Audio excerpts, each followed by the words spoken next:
All right, let's make some cider. So, hello everybody. I'm Dave. I'm the guy behind, oops, that way, 33 Books. It's my business. I've been doing it for, I don't know, 10 years or something like that now, which is a little bit crazy to say. Started with the beer book. I was kind of a beer guy first and foremost. And as soon as I had one of those, somebody said, you should do a wine one. And it wasn't too long. I think it was my third or fourth book. Somebody suggested doing a cider one. And I knew almost nothing about cider at the time. Fast forward 10 years, I guess.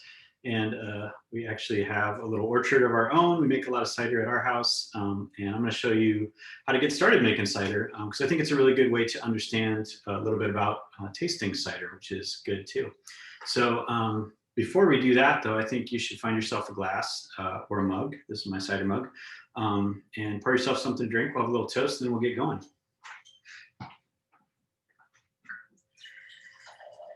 So this is my home cider.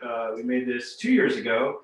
Spent a little time in a bourbon barrel, and now it's on tap here at our house. I'm in my home bar. Normally I do this in my kitchen, but my kitchen is absolutely full of cider right now. I think we have 55 gallons going right now just from this year, and then we have 15 gallons that we put in a bourbon barrel last year that I need to move into bottles so I can move the other stuff back into the bourbon barrel and so on. But that's kind of like an advanced cider making thing. Tonight we're just going to do a really basic thing that I think anybody can do in their house. It's super easy, as you'll see.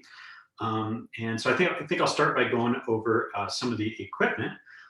Looks like most of you guys have never made cider before, so that's cool. We got a couple people who've done it a few times, and a couple of people who do it all the time. That's my kind of people. That's awesome.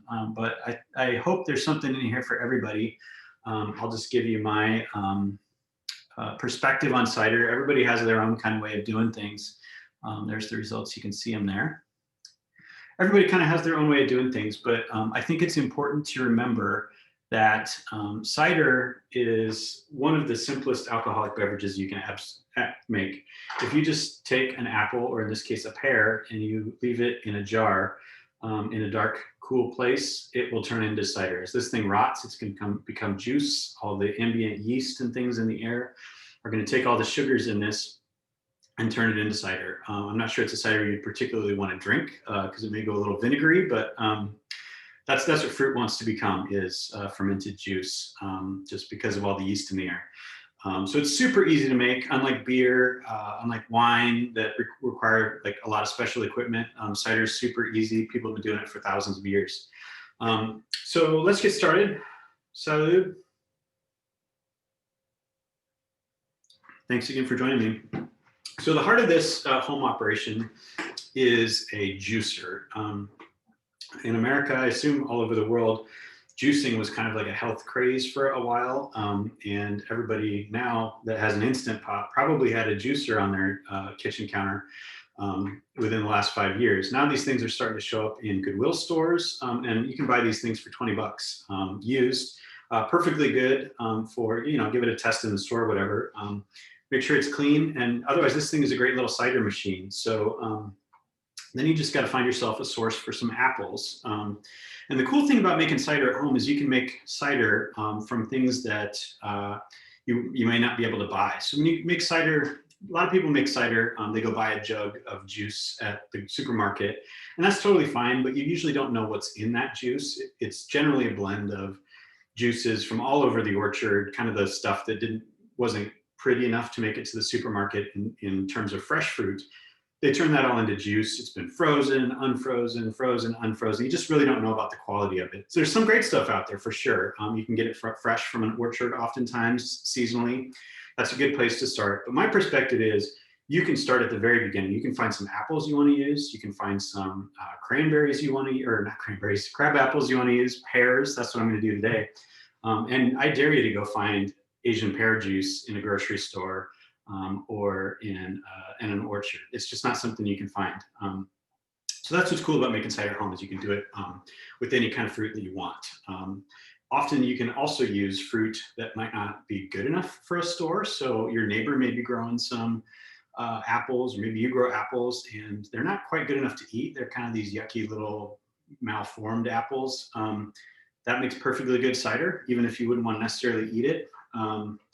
if they're a little rotten or a bug got to them, they make perfectly good cider. I generally avoid ones that are like super damaged, but you can pick them up off the ground. They're not safe to eat that way because they could be infected by bacteria, but they make perfectly good cider. So a lot of places you can get cider. I've made them from cider or apples that I found on the ground. I've made them from apples I found out in the world.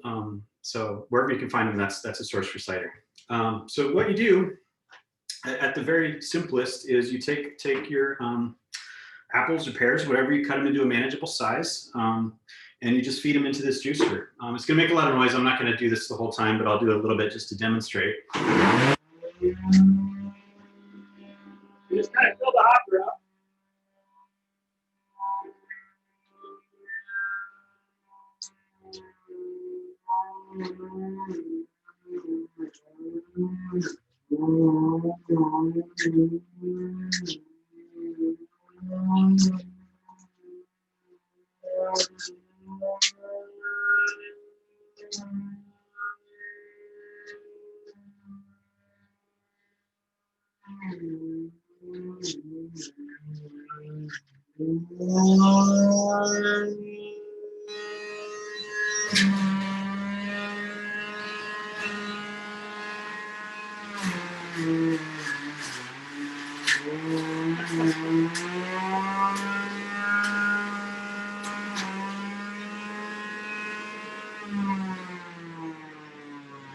We'll be done with the grinding part. That's a really obnoxious sound, I know.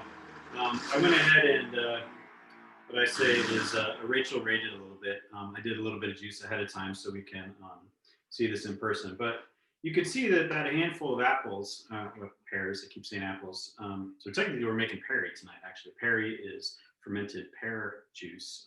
Apples make apple cider. So we did roughly 500 milliliters. So that's, I don't know how much that is in ounces. Oh, it's about 16 ounces. So that was like a pint of juice. So if you want to make a gallon of cider, you just need to do that. How many pints in a gallon? I think 8, 16. I'm bad, especially when I'm on the spot here, but relatively quick to do that. So there's half of a quart is what I made before. So we'll just add that up here. And there we go, a bunch of pear juice. So you could actually ferment it in here. These mason jars and things aren't really designed to hold pressure, so I'd be pretty careful about that.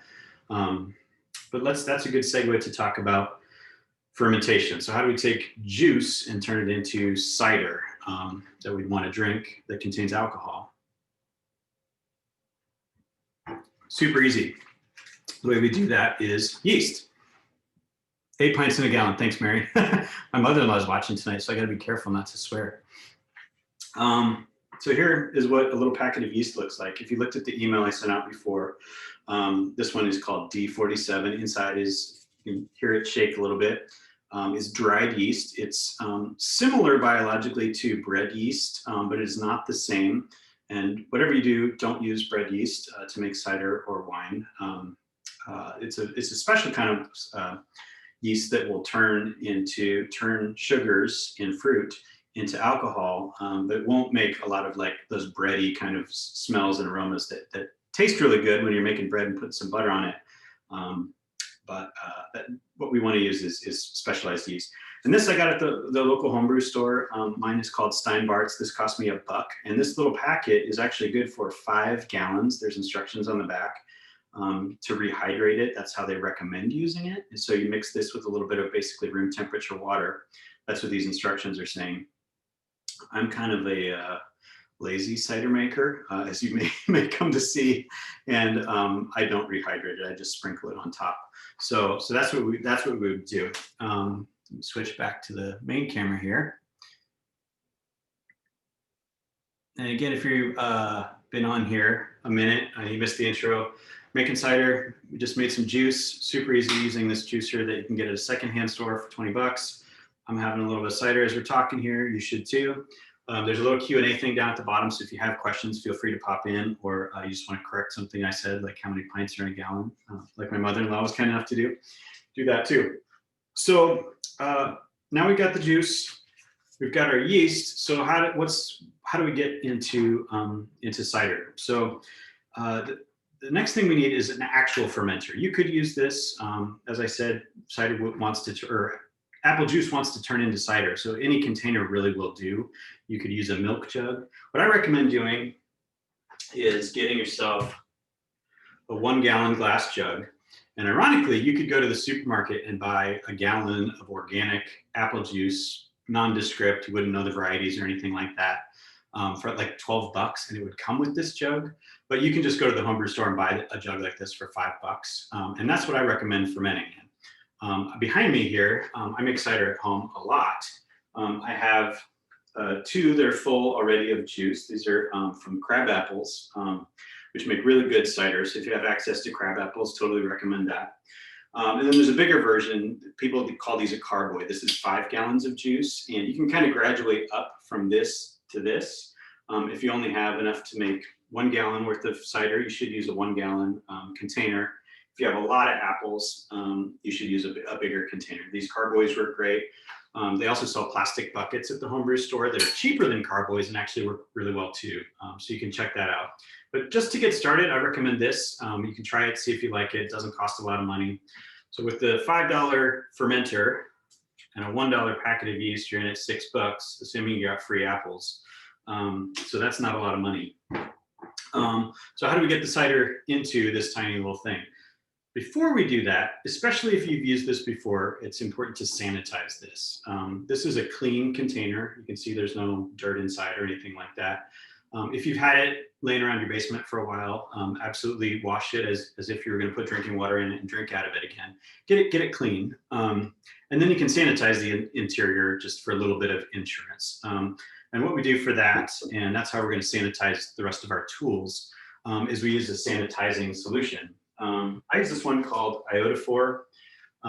It's when I started making beer at home. This is just what the guy who taught me used, and I think this is my 2nd bottle in about 20 years. So it lasts a really long time. I think this is maybe 12, 15 bucks, something like that. And the way you use it is you dilute it in water, and you just take 1 capful for 5 gallons of water. I'm gonna make myself a little room here so we can do some sanitizing.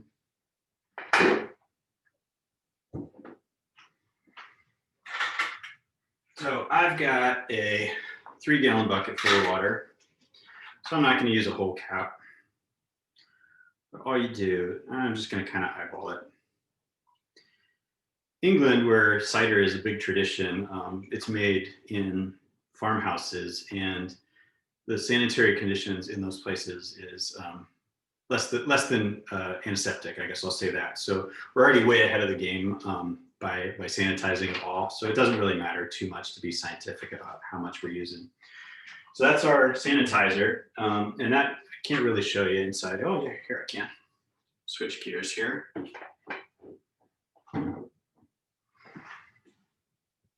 And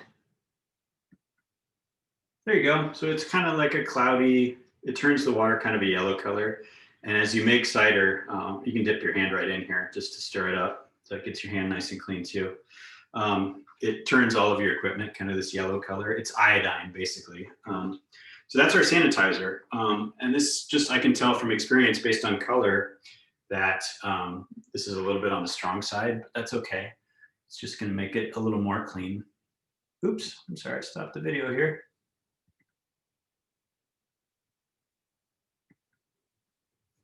And we're back. All right, cool. Sorry about that. So what we do is sanitize all of our equipment. So I've got a funnel here. That's how we're going to get cider into this clean container, the fermenter. So I'm just going to submerge my funnel in this bucket, and we'll let it cook for a minute or two. And while we do that, we can talk about our juice. So before you guys got here, I made a little bit of juice, and I put it in this fancy thing, which is basically just a test tube. This one's made out of plastic. And it's really cool. This juice is like absolutely clear. It's got this gunk on the top, which is just pulp from the Asian pear.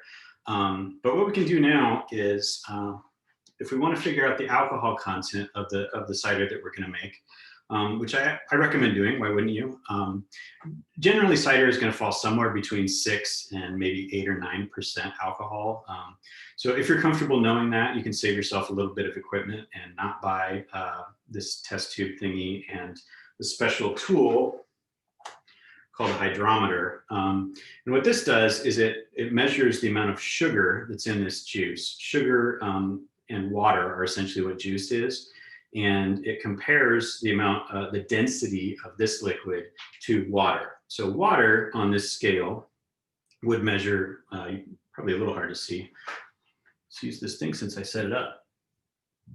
And this hydrometer, man, I keep clicking the wrong button. This hydrometer is maybe 10, 15 bucks, something like that. And if you can see, there's all these little marks on here. It looks like a thermometer. And this one is kind of for beer. And so it has on here, this is called the gravity scale. And I'm guessing our cider is going to be somewhere in the, we would say 60 or 1060, 1.060 range. Water is 1.00 on this scale.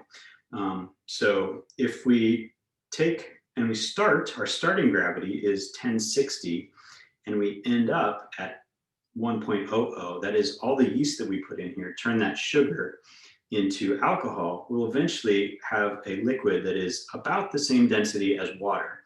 And by deducting 1.060, 1.0, we can use the handy little chart on the inside of 33 ciders. These charts are available online too. We can figure out that 1060 as our starting gravity down to 1.00, which is where that yeast is probably going to want to take us if we leave it alone. We'll end up with a cider that's about 8% alcohol. Now, I wouldn't like stake my life on the accuracy of a thing that I've had for 20 years, but they're pretty accurate and it gives you a good indication of kind of where you're at. So that's a hydrometer. And the way that you use that, I'll switch back here.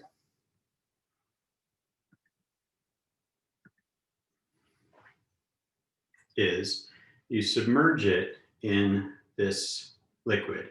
And it's a little messy because I got that gunk on the top. So I'm gonna try and see if I can't scoop a little of the gunk out so you can see it a little bit more clearly. That gunk is gonna kind of affect our reading too. What we wanna do is basically float the hydrometer in this liquid, and that'll give us a good indication of where we're at. That should be close enough.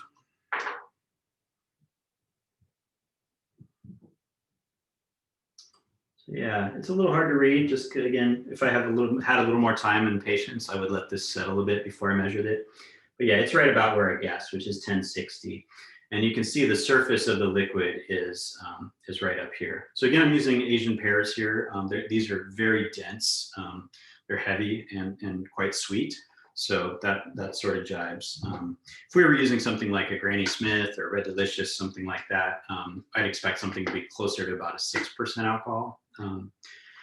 So yeah, so that's how we make juice. That's how we measure it. Another thing that we can do to measure it, and this is kind of, we'll say intermediate a little bit, is we can use these little pH test strips and determine what the acid content of the juice is. And they're really easy. You can see this on here. They've got a little bit of a chemical on the paper here, and you simply dip that in the juice for a second, and it will change color. And show you, you can use this little meter on the top here and compare it in color to this little reference strip. And this is saying, looks like to me, somewhere between 4 and 4.4 on pH, so I'd call that probably 4.2. If you remember back from high school chemistry, the pH scale goes from 0 to 14. Water is 7 right in the middle. The lower that number is, the more acidic something is. So citric acid, malic acid in cider that's the acid. So if we came up with something like 2.8, we would know that cider is like really acidic. It's like gonna strip the enamel off of your teeth when you drink it. Not literally, but you would have that sensation.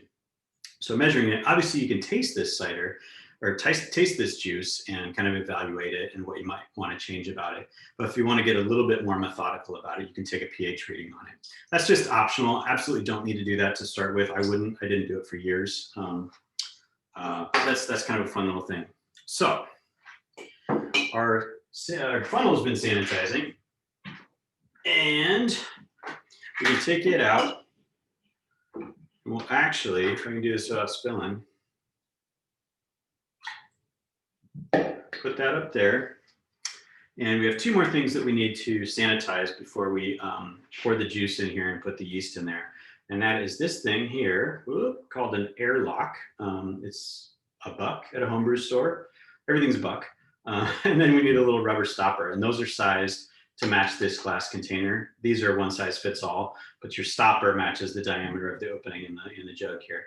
And let's just sanitize that for a minute. Kill any bugs that are on there. It's funny, I'm making wine for the first time right now. I've never made wine from grapes before. And, you know, beer people can be a little bit like cleanliness obsessed, cider people a little less so. Wine people are just like, whatever, which is kind of interesting too. You know, they don't sanitize anything before they make wine, or at least the people I know don't. And wine is going to be quite a bit more alcoholic, so it'll kill more bugs that might cause problems down the road.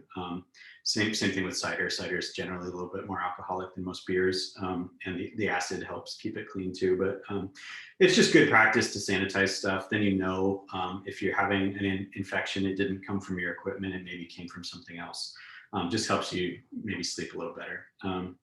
So yeah, that's probably good enough actually. So now what I'm going to do, sanitizing my hand here, is you can very gently actually dump your sanitizer right into your carboy, your fermenter.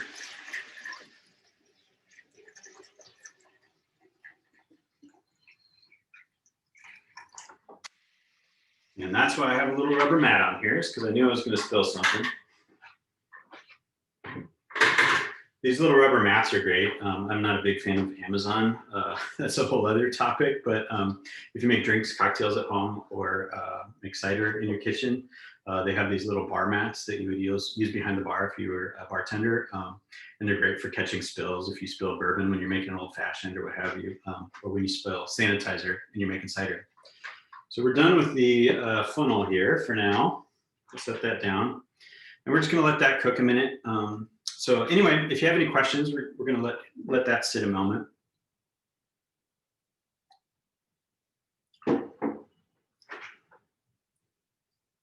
That's pretty tasty. This cider I made, I think I mentioned 2 years ago, and I spent a little time in a bourbon barrel. We can talk a little bit about apples. So these are pears. I've never actually made a perry before, so we're kind of doing this for the first time together. Apples, if they're well balanced, have three characteristics in balance. There's the sweetness of something. These are quite sweet. There's the acidity of an apple that comes from malic acid. Malice is the Latin name for apples. And then tannins. Tannins are, it's kind of a wine term, but they're present in some cider apples as well. And tannins tend to be the hardest thing to integrate into your cider. You want a little bit, just because it makes it kind of a rounder mouthfeel. It's not too sweet, it's not too acidic. It just kind of like gives some structure to the cider. But it's kind of the hardest thing to find. In the apple world, you can kind of divide it neatly in two. There's the apples that you would eat just by themselves, the ones you would find at a supermarket. And that is the vast majority of apples produced in the United States and the world. They're very sweet because people love sweet stuff, especially in America. They tend to have some acid, but that's not their dominant feature. And those kind of apples have almost no tannin whatsoever. So this cider I made from apples that we have on our property, which are mostly the eating kind of apples. So the trick for me is to get a little bit of tannin back into the cider.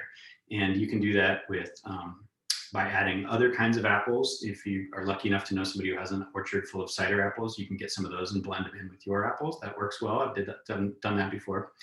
And this year I did a little bit of an experiment. I put it in a wood barrel. Wood has tannins as well. And so we were able to strip a little bit of tannin and get it into the cider from that. And actually I was quite surprised how well it worked. And you can do the same thing at home if you wanted to. Just get some oak. You can even use oak from the lumberyard, stick it in your oven maybe for a little while just to kill anything that might be in it, not too hot, don't start a fire. And then you can just submerge it in the, I would do it for nearly finished cider, not cider that's actively fermenting. So that's tannin.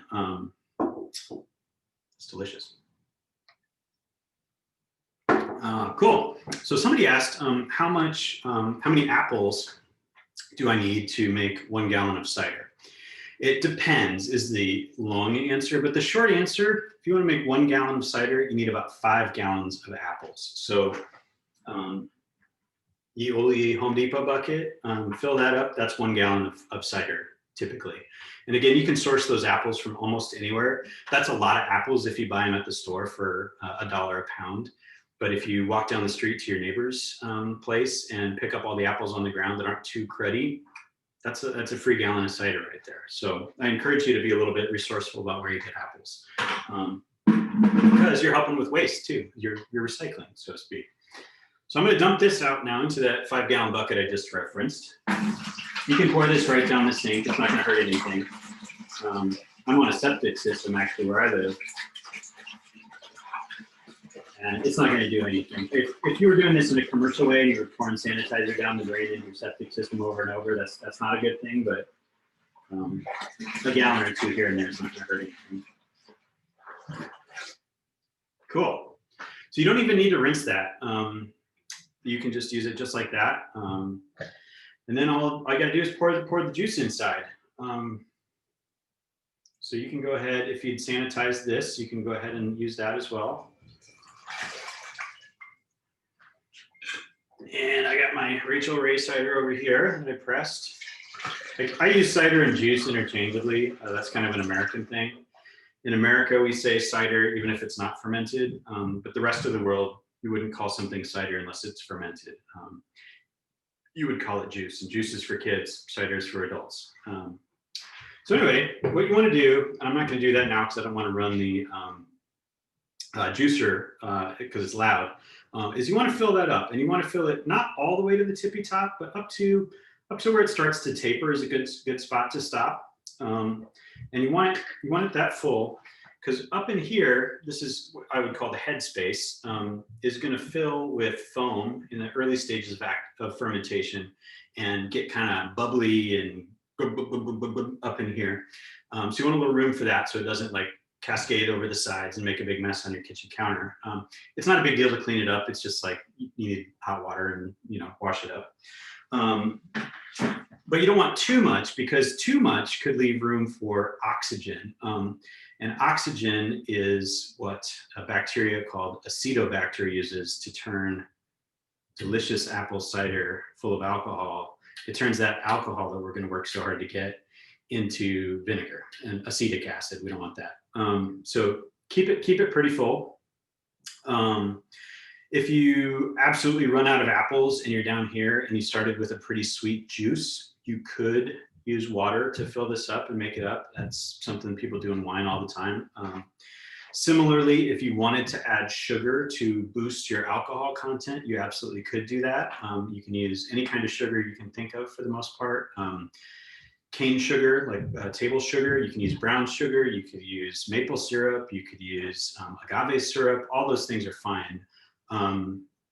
I think a lot of people have an impulse if they're making stuff at home to try and go for something super alcoholic because they're like, I want to make the strongest thing there is.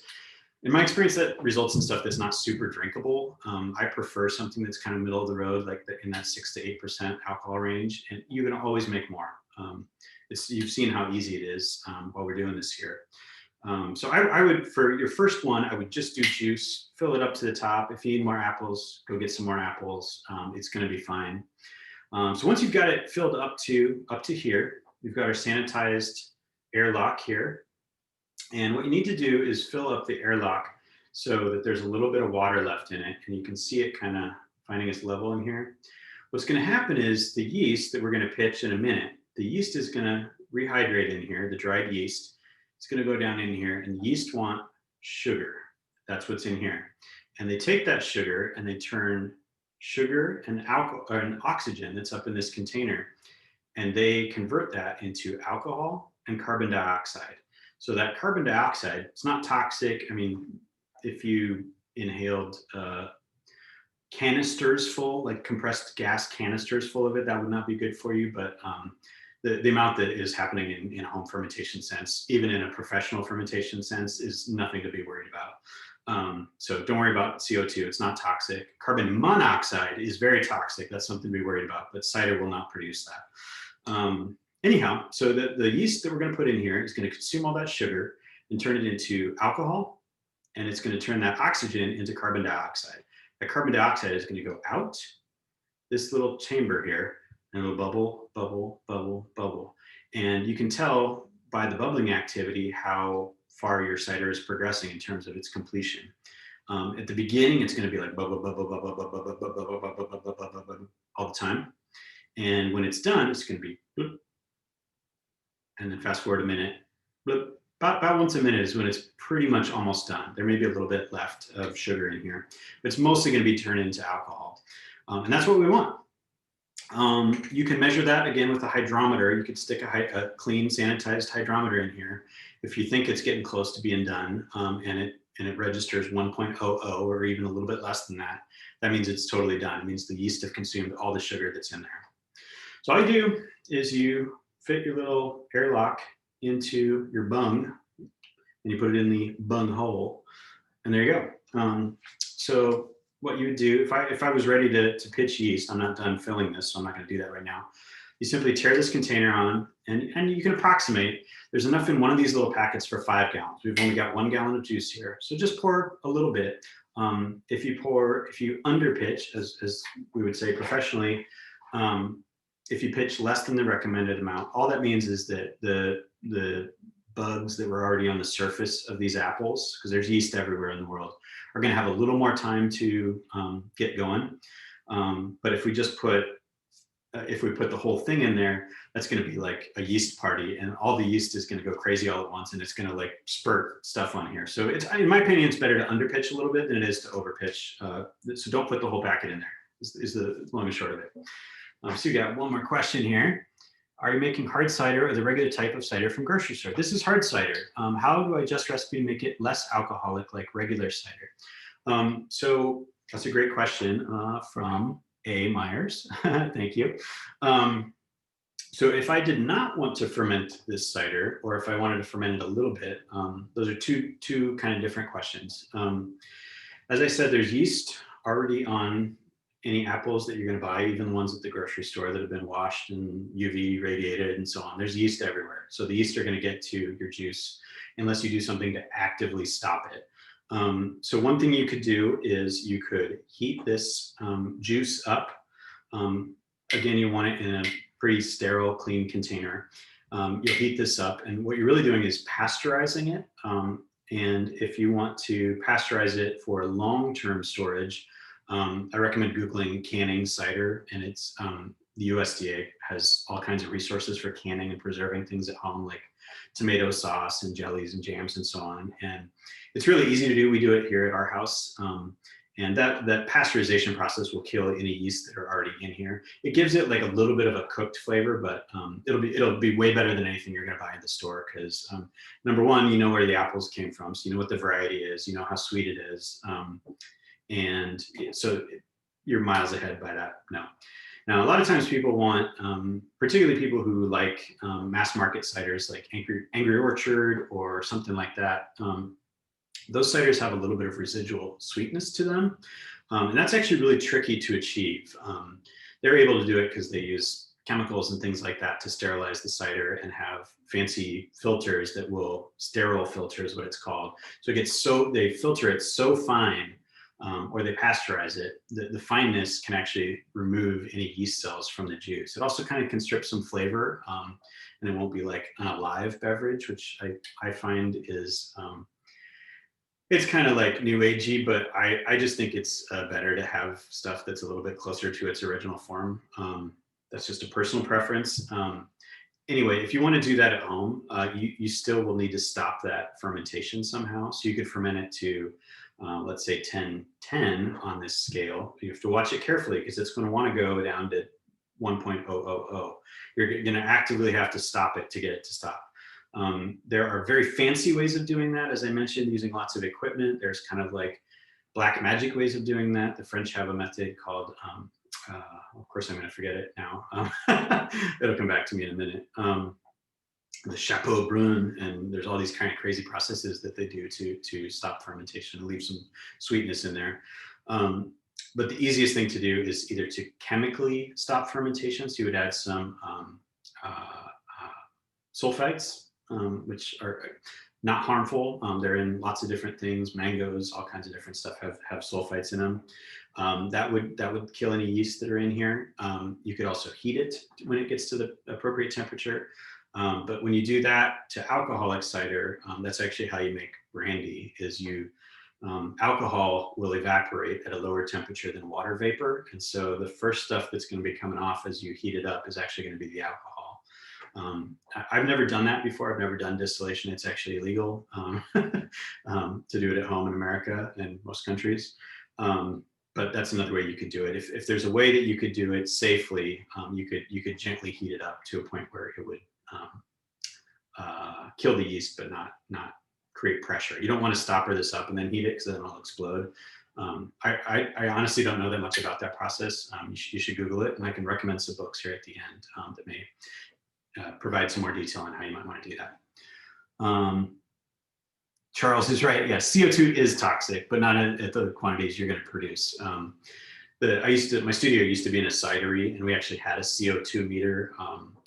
CO2 is heavier than air, so it actually, like, my studio was up in the balcony. So the concentration at lower levels, there was an alarm that would very, very occasionally go off. If you like passed out from lack of oxygen, that would be dangerous, obviously. And if you fell down on the floor and you're like laying in a low oxygen environment, that's not good. It's never going to happen at your house. There are many more things that are more dangerous than CO2, unless you're producing just thousands of gallons of cider at your house. That's never going to be a problem for you. Cool. So we've pitched our yeast. We've got it in the fermenter. The air is, or the CO2 that the yeast are producing are bubbling, bubbling, bubbling. You can see this is actually surprising how clear it is. It doesn't look very clear in the photo. But typically when you're done with making an apple cider, well, you can see it in the carboy behind me here. This is one I made just 3 days ago. And it's super cloudy in here. That will eventually clear. So this is one I made about 2 weeks ago. And it is like crazy clear. I was actually shocked at how clear it's getting. And there's little floaties in there. We'll talk about how to get rid of those. But what you want to do is wait until it actually clears. If you want to get fancy, you could actually transfer it from one of these. So after the active fermentation, it's bubbling, bubbling, bubbling, bubbling, and it slows down. If you want to get really clear cider, you could transfer it from this container into a new container, and you'll get along the bottom here a layer of sediment that's dead yeast and the fibers from the apples and pears that will gravity will settle that stuff out eventually. You could transfer from this container to a new container, and you're basically, over time it's just going to get clearer and clearer the more times you do that. You always lose a little bit of liquid when you do that. So for your first cider, when you're making 1 gallon at a time, I don't recommend it. What I would instead do is, if you want clear cider, you can just let it sit on that. Sometimes people call it trub. Lees is the fancy French word for that. And it's not going to hurt anything. It's going to be great, actually. In some cases, it could actually encourage a second type of fermentation. It's kind of an advanced level thing called malolactic fermentation, which is also a wine word. But for your first time, my recommendation is actually to just let it ferment until that bubbling slows way down. And you're going to want to keep the fermenter in kind of like a room temperature place. You can go a little cooler. A basement is a really good place. You want kind of a quiet, dark place with not a lot of sunlight. And you want a relatively stable temperature. Yeast are really happy. It says it right on the packet. Between, I don't know, 70, between 50, high 50s and low 70s. If you go too hot, the yeast will go crazy and there's spring break, it's warm, and then they'll kind of like make farty smells, and just like kids in Florida on spring break, they'll go crazy. And you don't want that. You want kind of a even keeled fermentation. So for that, you want slightly cooler than room temperature and kind of a quiet place. So it usually will take anywhere from a few days to a week, 2 weeks at most for that fermentation, that primary fermentation to be done. And yeah, then it's ready to, you can drink it. I mean, you could drink it at any point in that process, but I would wait until that active fermentation is totally done. And so then how do we get it from something like this to something we can actually drink out of?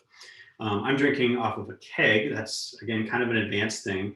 But the easiest, absolutely easiest thing you can do is get yourself a 2-liter plastic bottle. You know, if you buy root beer for root beer floats for the kids, or if you drink soda at home, get it clean. You can sanitize it if it makes you feel better. But as long as it's really clean, you're going to be fine.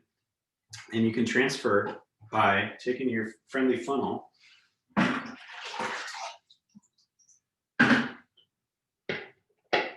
and simply pouring from this container into this container.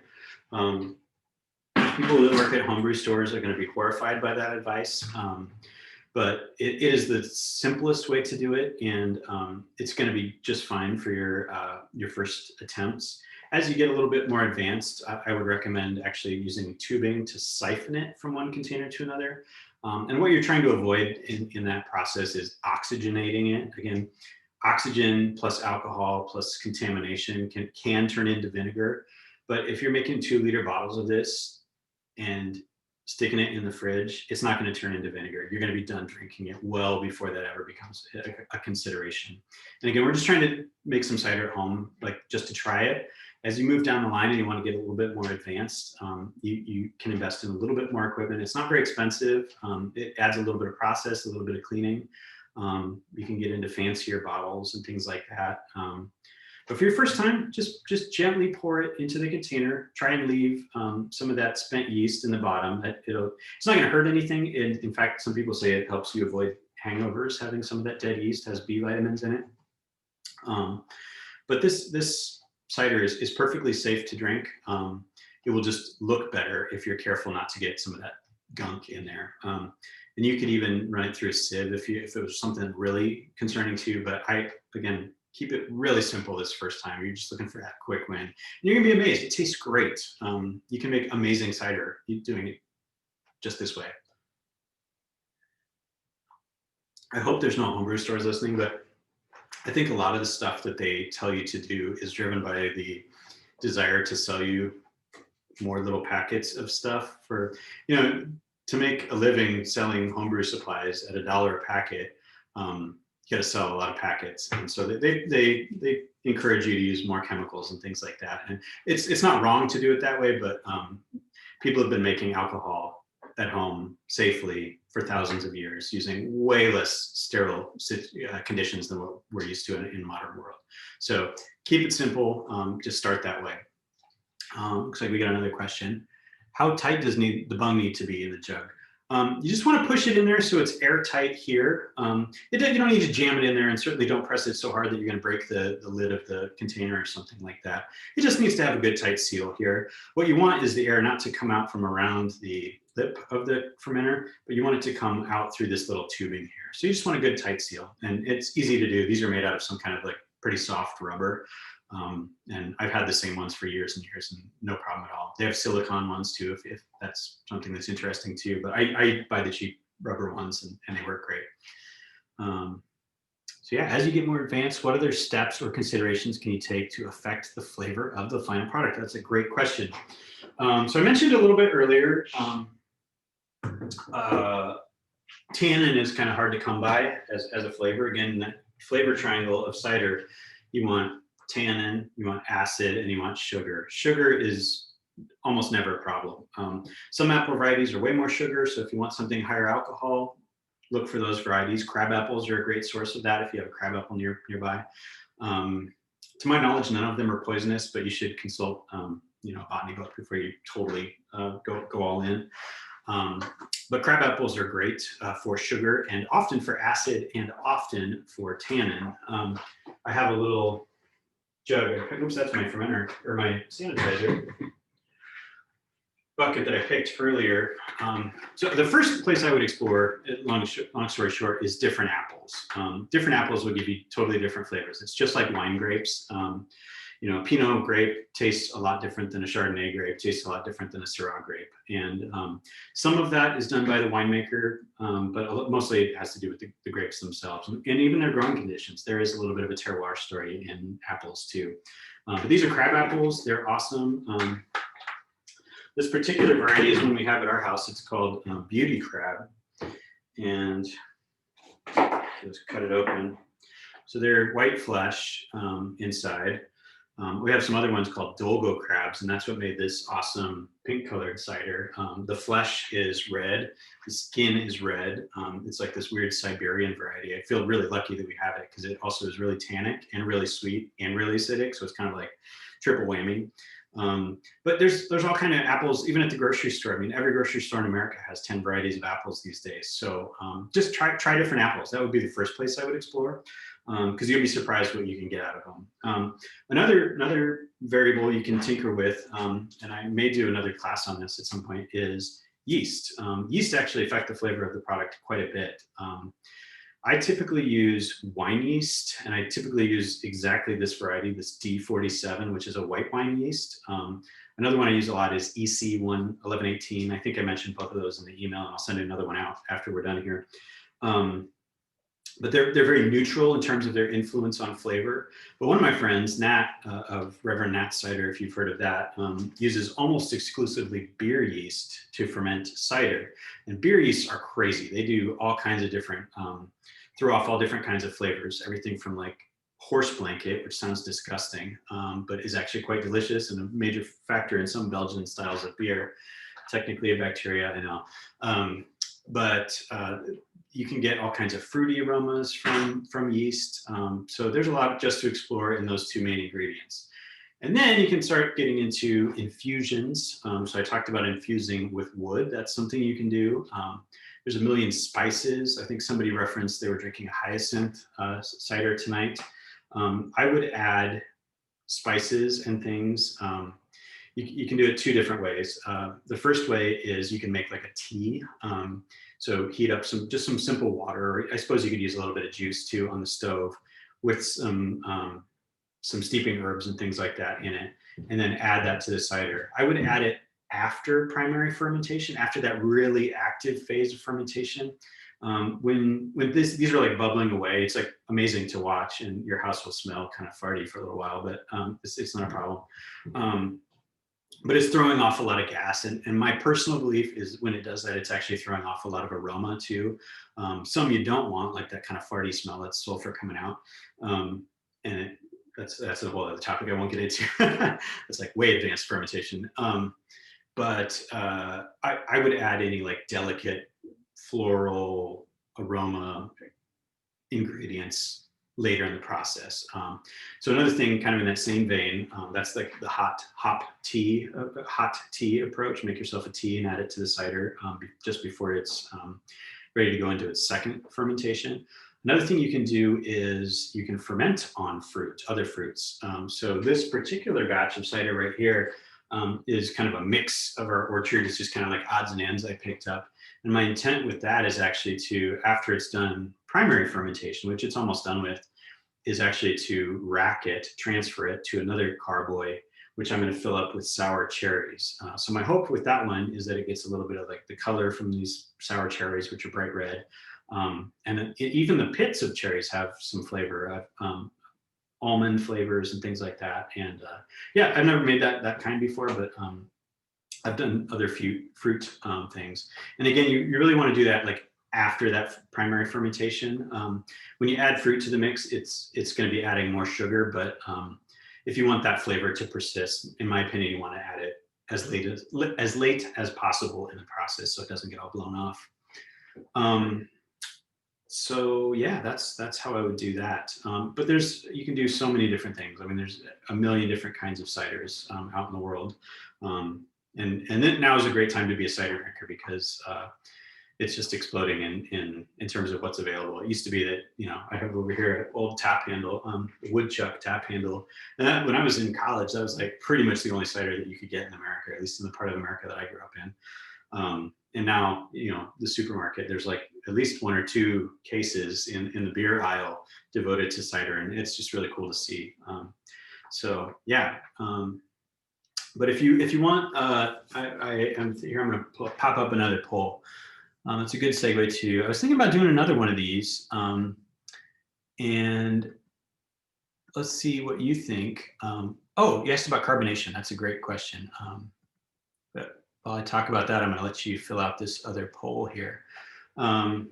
And that's like what you might be interested in another class for. I've just kind of gone through the basics, but there's an entire world of cider we could talk about further. And it's just a few different options we could talk about. So still, the cider that you're going to make, if you follow the method that we've been talking about tonight, is going to be still. And I can tell you a really easy way to make it carbonated. So you would go through that same process that we did before. You're going to make some juice out of your apples using your juicer. You're going to pour that juice into a clean carboy. You're going to put an airlock on that and let it ferment. When the fermentation is done, you're going to very carefully pour it into that 2-liter bottle. And just before you put the cap tightly on this thing, you're going to add a little bit of sugar to it. So this is 2-liter, and there are calculators on the internet that you're gonna have to look up. I could put a link out there too. You can use regular table sugar. You can use a little bit of juice that you have left over from another effort. But basically what you want to do is add just a little bit more sugar to this, not too much, because we don't want exploding bottles. But that's the good thing about plastic, is if it does explode, you're not going to have glass everywhere. Not that I've ever exploded a glass bottle. I've done that before. But anyway, a plastic bottle is not going to make as big of a mess in your kitchen if you need to. But just put a little bit in there, and it doesn't need to be super precise. I think it's about a teaspoon for this volume, because there's still going to be, we didn't sterilize this at all. There's still going to be yeast in here, even if we're really careful when we pour it. They're microscopic, billions of them in here practically. So if you add just a little bit more sugar to this, what are they going to turn that sugar into? They're going to take all that sugar, all that oxygen, and they're going to turn it into a little bit more alcohol and a little bit more carbon dioxide. And that's what the bubbles, the carbonation in cider comes from. That is the very easiest way to do it. It is the way that champagne is made. It is the way that old-timey beers used to be made. And that's absolutely what I would do. And then, give it a little while, and you can kind of feel the container. That's another kind of nice thing about these plastic containers. When it starts to feel kind of hard, stick it in the fridge. It's done. You don't want to let it get like deformations on the side or anything like that. That means it's going a little bit too far. Totally safe to drink, but just be careful when you open it, because it's going to like fountain a little bit. But when it just gets kind of firm and you're like, okay, yeah, that feels like it's carbonated. And if you want, you can have a reference 2-liter bottle of Pepsi or whatever and say, oh yeah, that feels good. Yeah, it's about the same. You're done. Stick it in the fridge. The cold temperature is going to, it's called cold crash it. It'll maybe clear it out a little bit too. And it will also slow down those yeasts, so they won't be making any more alcohol, won't be making any more CO2. And then you can drink it. And again, the cool thing about this is once it's cold, if you want to drink a liter of it, if you want to drink a little bit of it, you can do that. Pour it into a glass, put the lid back on, stick it back in the fridge, and it'll still be good. So yeah, it's totally awesome. This is just a great little intro way to get started on it. Down the road, and again, we can talk about that as a little bit more of an advanced class, perhaps, is we could talk about bottling and bottle conditioning, and we could talk about kegging. So I historically have done less bottling the longer I've been doing this, and more kegging, but I don't know, I've gotten back into bottling too, but I'm like exploring like pet nat and champenoise method and méthode ancestrale and all these other like Frenchy sounding ways to make really beautiful cider that has a lot of sparkle to it and looks nice in the glass. So great question. And if you don't want it to sparkle, just don't add that sugar when you're done. When you carefully poured it in here, stick it in the fridge right away. It might get a little bit of sparkle anyway as the yeast kind of like slow down depending on how you do it. And then it's not quite still, it's pétillant is the French word for it, but it's still going to taste great. And if you really don't want it, sparkly at all, just take the cap off and leave it out for a day or two, and it'll blow off all the gas that's in there. Any other questions? If it's in glass and you can't feel the bottles, how do you know it's done carbonating besides exploding? That, if you're going to do it that way, I would heartily recommend that you measure very carefully.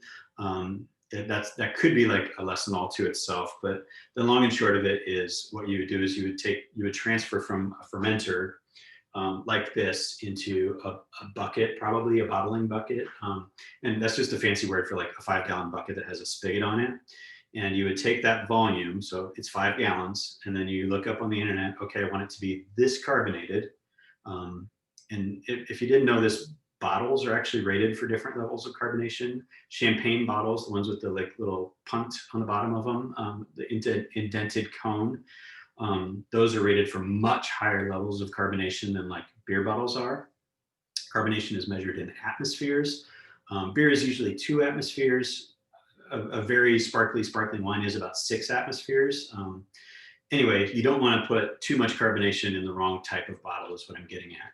And you do need to carefully measure if you're going to use glass to make sure that you're not putting too much sugar in there, because too much sugar in a bottle is what's going to cause it to explode. Usually the cap will give way before the bottle will actually break, and that's intentional, but it can happen. They can explode. It's really rare. I joke about it, but it is something you should just be careful of. But there's lots of great calculators on the internet that say, okay, use 7 grams of sugar per liter or gallon or whatever. And it's really easy to do. So people do it all the time. How long does it keep in the fridge? Cider keeps kind of indefinitely, especially given the alcohol that's in it. You can keep it at room temperature if it's stable. You can keep it in a fridge.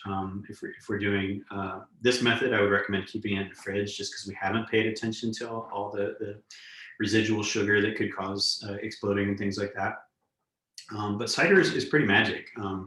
It's just like wine. It has a peak and it'll have a valley, but you can sit on cider for years. And we have cider at our house that's been around for years.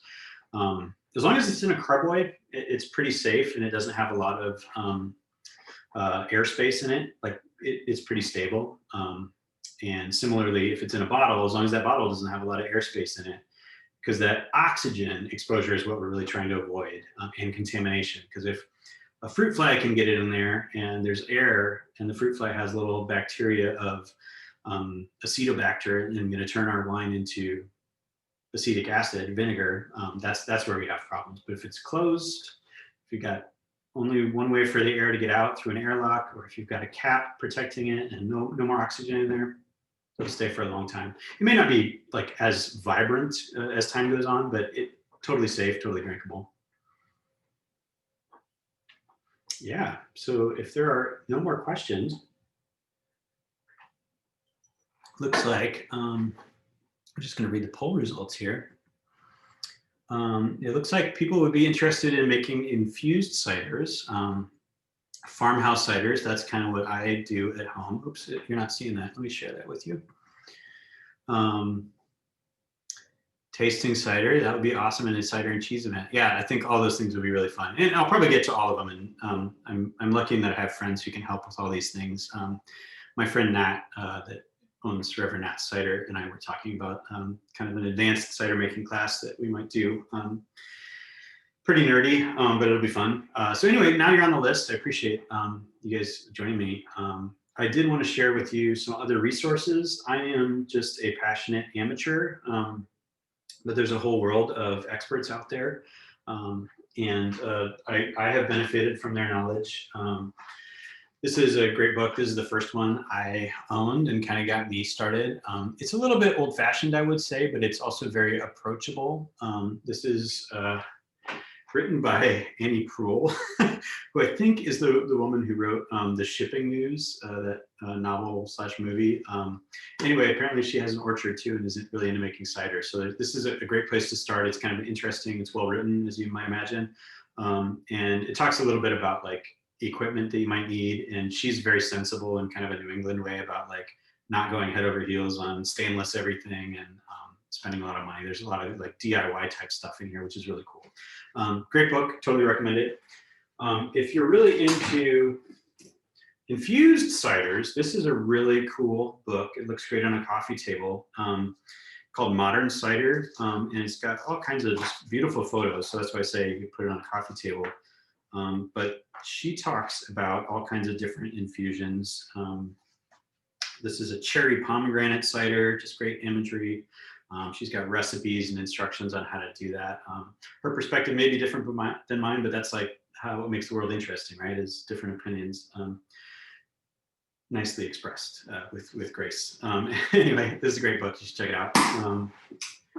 And then if you go all in on cider and you find yourself with an orchard and you want to get into like natural winemaking and you want to learn about chaptalization and I don't know, I'm totally blanking on this, the name of the French method for stopping fermentation and making sweet ciders without chemicals or filters. That information is in this book. This is the nerdiest, not the nerdiest, it's in the top 5 of the nerdiest books I own. And I own some pretty nerdy books.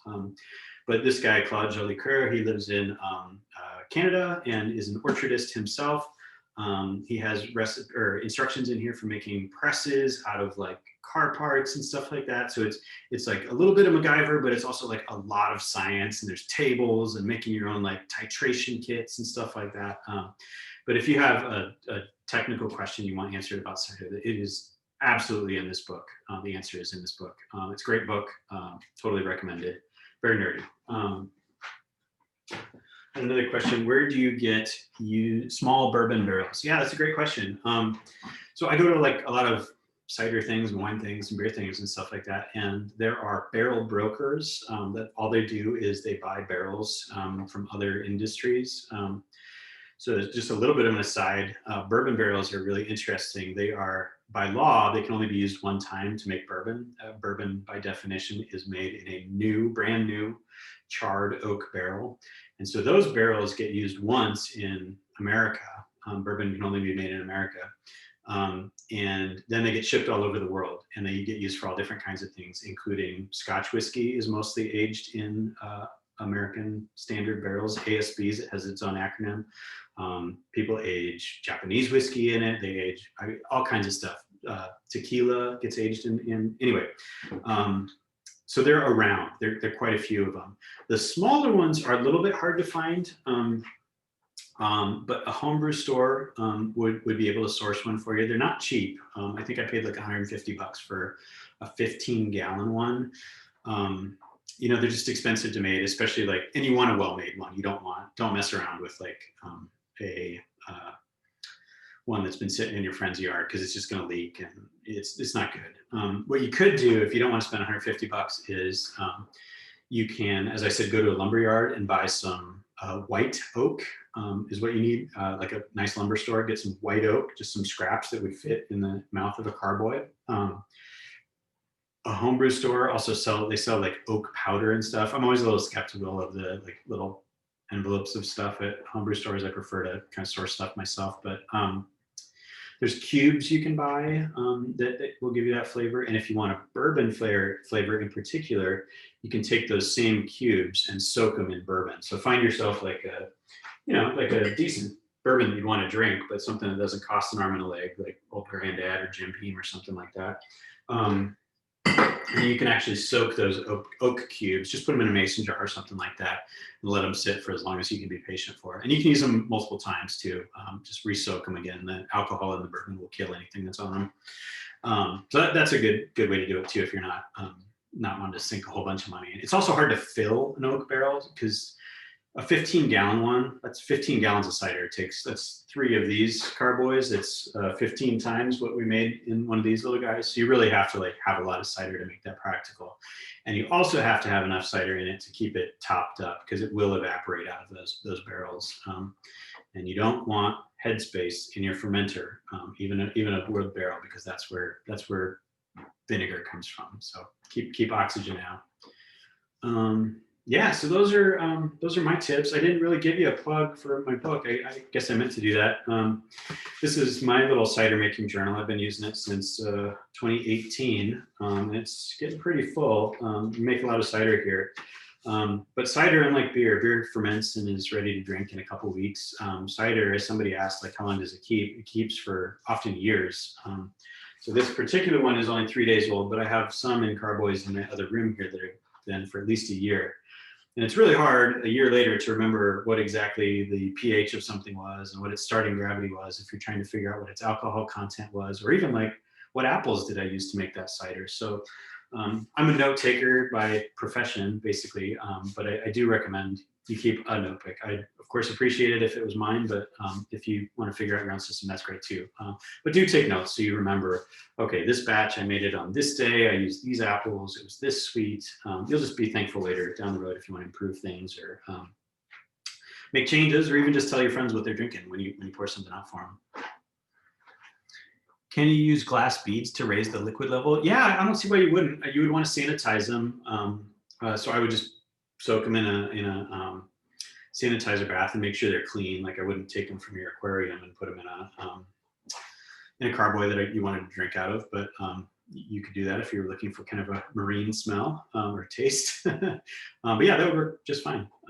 Yeah, you could also use a smaller container than a 1 gallon container if you wanted to start smaller. They sell mason jars in gallon sizes. There's quart sizes and things like that. I just find that a gallon is kind of like the right amount because, as I mentioned before, this is a full gallon of volume here. But by the time I rack it off of here and get rid of some of this gunk on the top, I've maybe got, I don't know, 6 pints worth of cider in there. And this was pretty quick to make juice, but your labor is worth something too. And so I making a quart here and there is just not really like efficient in my world. But if you want to do that, you absolutely could. They also sell 3 gallon ones of these, and they also sell 5 gallon, 6 gallon. The plastic buckets I mentioned come in an 8 gallon size. Really, any container you can find that can be sealed and you can put an airlock in for that fermentation process. You can use anything as long as it can be clean. So Mary says, nice shirt. Yeah, I just made this. It says the great seal of the independent home cider maker. And it's got this great image that I found. It's copyright free, but these 2 old-timey guys picking apples by way of a seesaw, which I think is like a great analogy for home cider making. It's like, it's fun to do with friends. It's a fun activity, and hopefully you have learned something tonight and make some cider. So appreciate your time joining me. You can email me if you have any questions. I'm just dave@33books.com. You can go through my website, check that out there. Oh, and if you want any cider making stuff, like this book, or this shirt, or this mug, all the cider making stuff on my website. I'll give you a secret code that you can use through the end of the weekend to save 15%. That code is cider. So yeah, thanks again, and appreciate you guys being here. Oh, I got one more.